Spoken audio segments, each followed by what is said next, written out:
Hello friends, welcome to my channel. Today we are going to discuss about megasporogenesis. In this topic, we are going to discuss about what is megasporogenesis, typical structure of gynoecium, typical structure of ovule, different types of ovule, and the process of megasporogenesis. So let's see first what is megasporogenesis. Formation of female gametophyte from the megaspores is called as an megasporogenesis. Means it is the process in which there is formation of female gametophyte from the megaspores.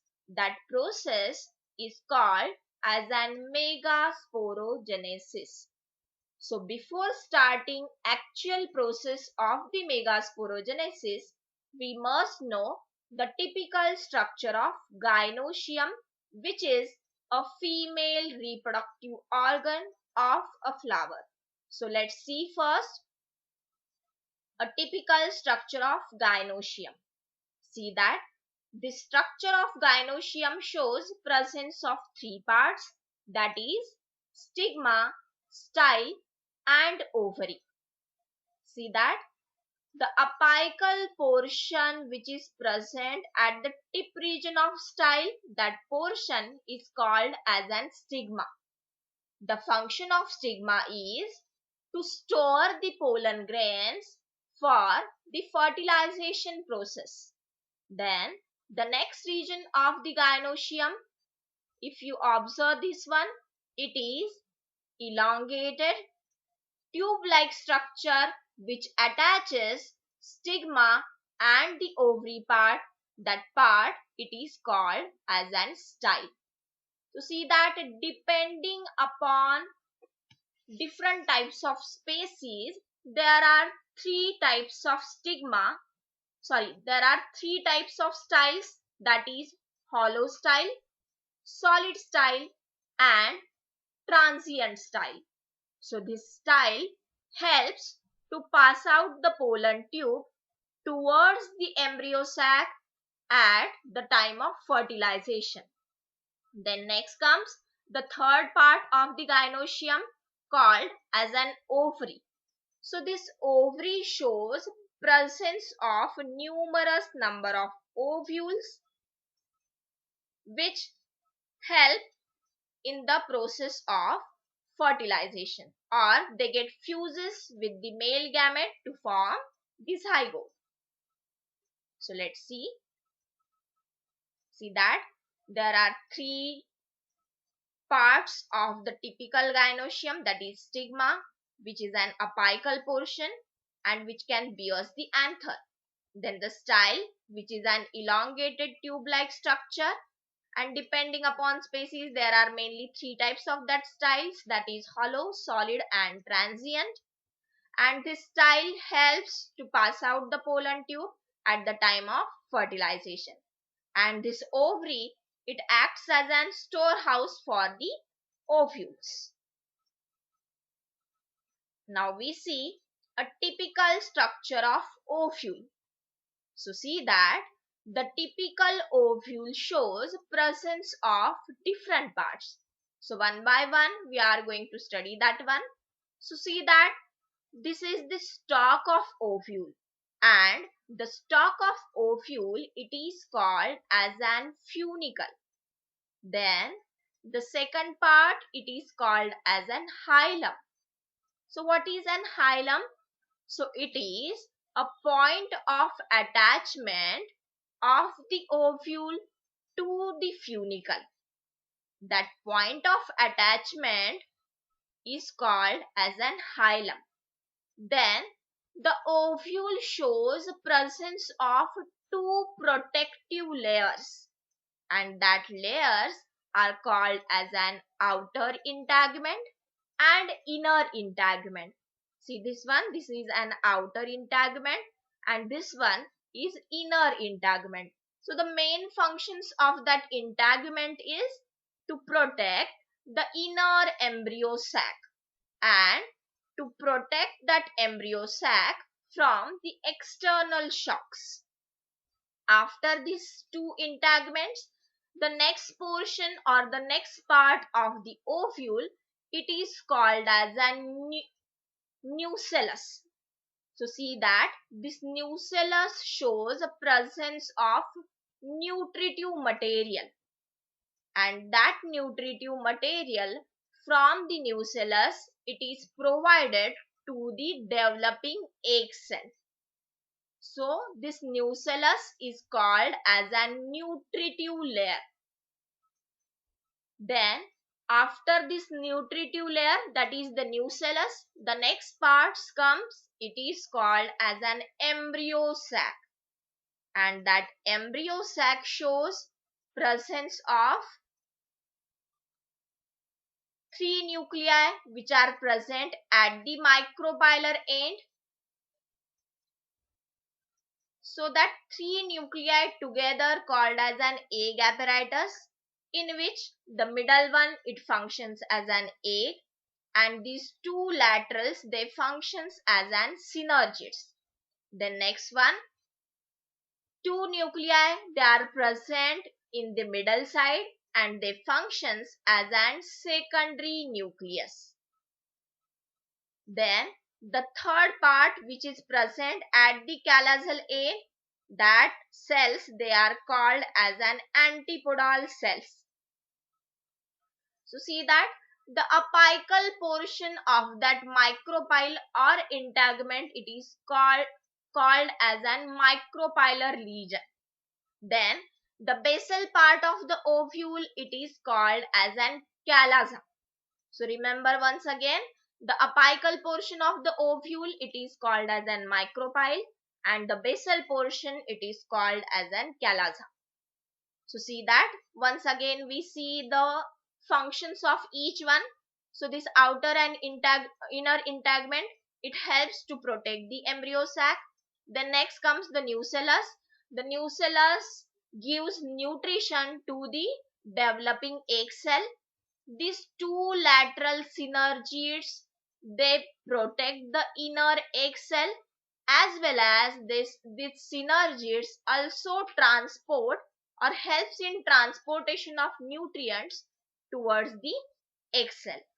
Then this egg cell fuses with the male gamete and helps to form this zygote. Then this secondary nucleus, it fuses with another male gamete to form the triploid endosperm nucleus. And this one is the antipodal cells. This antipodal cell also helps to give nutrition to the developing egg. So see that this is the structure of a typical ovule, and these are the different parts. You have to remember it. Then next we see each part. See that the funicle, which is the stalk of ovule, hilum, it is the point of attachment, outer and inner integument, these are the protective layers of female gametophyte. Then the nucellus, it is mainly known as a nutritive part which provides nutrition. Then next comes the embryo sac, which shows the presence of egg, synergid, secondary nucleus and antipodal cells. Then we have already seen that what is the function of egg, what is the function of synergid and antipodal cells, which are present at the callosal end and provide nutrition to the developing egg cell.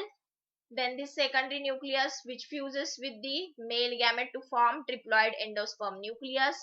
The micropylar region, it is an apical opening of the ovule, and callasa, it is the basal portion of ovule.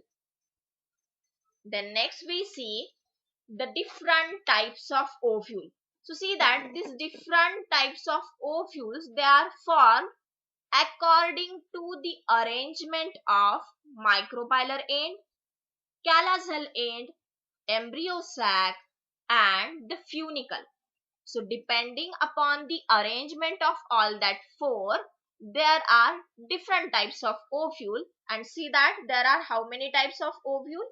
So depending upon the arrangement of micropyle, Calasa and funicle, there are 6 type of ovules, that is orthotropous ovule, anatropous ovule, hemianatropous ovule, amphitropous ovule, campylotropous ovule, and cercinotropous ovule. So let's see one by one. So let's see first what is an orthotropous ovule. So if we observe the structure of that ovule, so it is firstly it is straight one. Okay, so this is the main feature of the orthotropous ovule, that is it is a straight one. If you observe the position of micropylar end, callosal end and funicle, they lie on the same axis. Okay, they lie on the same axis. That's why this type of ovule is called as an orthotropous ovule. And this orthotropous ovule, it is found in the family Polygonaceae, and one of the example, it is called as an polygonum. Then next we see the next type of ovule, it is called as an anatropous ovule. So if we compare the earlier ovule, that is the orthotropous ovule along with the anatropous one, so you are going to visualize that this ovule is completely inverted. Okay, the earlier ovule, it is a straight one, and this type of ovule, it is completely inverted one. And if you observe the position of micropyle, callasa and funicle, here the micropyle and funicle, they are close to each other, and in the earlier type of ovule, the callosal end and funicle, they are close to each other. So this is the difference between orthotropous and anatropous ovule. So here the micropylar end and funicle, they are close to each other, and this type of ovule is completely inverted, and this type of ovule is present in the Helianthus species. Then next type of ovule, it is called as an hemianatropous ovule. So if you observe the structure of ovule, so see that this is the embryo sac, and that embryo sac, it is present at the right angle towards the funicle. If you observe the position of that embryo sac and funicle, the ovule, or you can say the embryo sac, it is at the right angle to the funicle. And we are going to look that the ovule is laying outside. So that type of structure, it is called as an hemianatropous type of ovule. And see here the position of micropylar end, callosal end and funicle. So if you observe the positions of that three, so see that here the funicle, it is not close along with the callus, or it is not close along with the micropyle, but it is at right angle. Okay, so this type of ovule is called as an hemianatropous ovule, and this type of ovule is observed in the family Ranunculaceae. Then the next type of ovule, it is called as an amphitropous ovule. So if you observe the structure of the ovule, it looks like a horseshoe shape. So this is one of the important characteristic of that type of ovule. It looks horseshoe shape. And if you observe here the micropylar region, so this micropyle region, it is slightly bending. Okay, so that type of ovule, it is called as an amphitropous ovule, in which the body of ovule is slightly curved and it looks like a horseshoe shape, and it is observed in the some members like alisma and poppy. If you observe the position of micropyle and funicle, they are close to lie each other, while the while the callosal end, it is apart from the funicle. So this type of ovule is called as an amphitropous ovule. Then next we see the campylotropous type of ovule.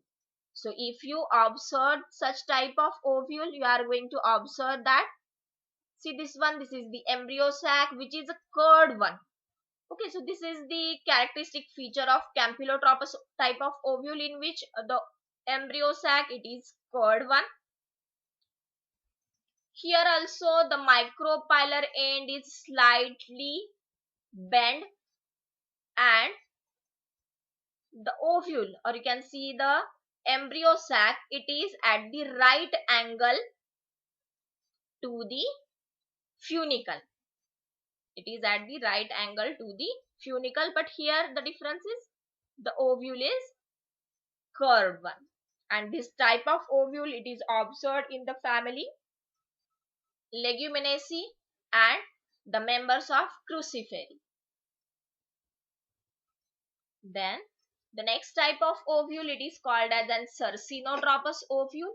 So if you observe the ovule here, so see that what happened here, the funicle get enlarge itself and it round around the ovule. It rounds around the ovule. That's why it is called as an Cercinotropous type of ovule, where if you observe the micropylar region, it is at the upward position, and the chalaza, it is present at the basal region. So this type of this type of ovule is observed in the family called as an Cactaceae. So see that this one is the funicle, which get enlarges its size and it can make a rounds around the ovule. So that type of ovule is called as an Cercinotropous ovule. Now next, after studying the typical gynoecium, typical structure of ovule, different types of ovule, we are going to study what is megasporogenesis, or the actual process of megasporogenesis. So see that as we have already studied about the microsporogenesis, so similar to that type, in megasporogenesis, basically this megaspores, or you can say the female gametophyte, it is developed from the sporogenous tissue. So basically it is a mass of sporogenous tissue. Not all the tissues have the ability to develop into the female gametophyte. So what happens, generally one or two cells from that group of cell, it get enlarges its size by accumulating the cytoplasm and nutrients from the surrounding tissues, and that enlarged cell, this enlarged cell, it is called as an archegonial cell. Now what happens, this archegonial cell undergoes first transverse division to form the dyad. See that here the division can take place along with the formation of cell plate, or you can say there are the cellular divisions takes place. So after the first transverse division, it can form the two cells. Then after the formation of that dyad, it again undergoes one more type of transverse division to form the four cells. Okay, it is called as an tetrad. So what happened after the formation of that tetrad, the three cells which are present at the callosal end, or the three cells which are present at the micropylar end, they get degenerate, and only one cell, or you can say only one megaspore is live, or it can active, while other three, here there is a degeneration of three callosal cells, and the upper cell which is present at the micropylar region, see that this one, it is active, while these three, they get degenerate. So see that this one, it acts as a functional megaspore. After the formation of that megaspores, or after the degeneration of that three cells, the cellular division gets stops. There is no further cellular division. There is only the nuclear division can take place. Okay. and this megaspore, it can undergoes only the nuclear divisions. So see that after the first nuclear division, it can form binucleate stage. This binucleate stage again undergoes nuclear division to form tetranucleate stage, in which there is formation of 4 nuclei. This 4 nucleate stage again undergoes one more nuclear division to form the 8 nuclei, and after the formation of that 8 nucleate stage, the nuclear division gets stops. Here the 8 nuclei, they are going to arrange to form the embryo sac. So what happens? Here the 4 nuclei which are present at the micropylar end and 4 nuclei which are present at the callosal end, 1 nuclei from the micropyle and 1 nuclei from the callosa, they comes in the center, or they move towards center and functions as an secondary nucleus, while the remaining 3 nuclei which are present at the micropylar end, they functions as an egg apparatus, and the remaining 3 nuclei which are present at the callosal end, they functions as an antipodal cells. So in this way there is a development of embryo sac. Now question is that how the integuments are going to produce. So see that according to some references, it is found that the archisporial cell at the base region, it shows presence of endothelial cells, and that endothelial cells undergoes periclinal and anticlinal division to develop outer and inner integument. So in this way the whole female gametophyte get developed. That process, it is called as an megasporogenesis. So see that in that egg apparatus, the middle one, it functions as an egg. These two are the lateral synergids. This middle two, they functions as an secondary nucleus, and these three, these are the antipodal cells.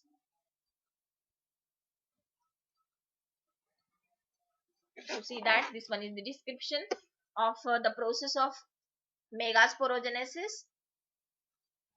So see that these megaspores, they are developed from the sporogenous cell. It is a mass of sporogenous tissue which has an ability, or not all the cells have the ability to develop into the female gametophyte. Generally 1 or 2 cells, they get developed into the female gametophyte, while all other cells, they acts as a nutrition to the developing cell, and that enlarged cell, it is called as an archegonial cell. It undergoes transverse division to form dyad. Dyad again undergoes division to form the tetrad, and after that either 3 cells at the micropylar end or callosal end, they get degenerate, and only one megaspore is active one, which undergoes nuclear division up to the 8 nucleate stage. So see that binucleate stage undergoes division to form tetranucleate stage. Tetranucleate stage again undergoes one more type of nuclear division to form 8 nucleate stage, and after that 8 nucleate stage, there is no further nuclear division. These 8 nuclei, they are arranged to form the embryo sac. See that one nuclei from micropylar and callosal end, they comes in the center to functions as an secondary nucleus, and 3 nuclei which are present at the micropylar end, they function as an egg apparatus, while the 3 nuclei which are present at the callosal end, they functions as an antipodal cells. If we observe the functions of them, the synergids, they protect the middle egg cell as well as it provides nutrition to the developing egg. Then egg, whenever it fuses along with the male gamete, it can forms the zygote, while the antipodal cells gives nutrition to the developing cells. So thank you. If you like this video, please like, share and subscribe the channel. Thank you.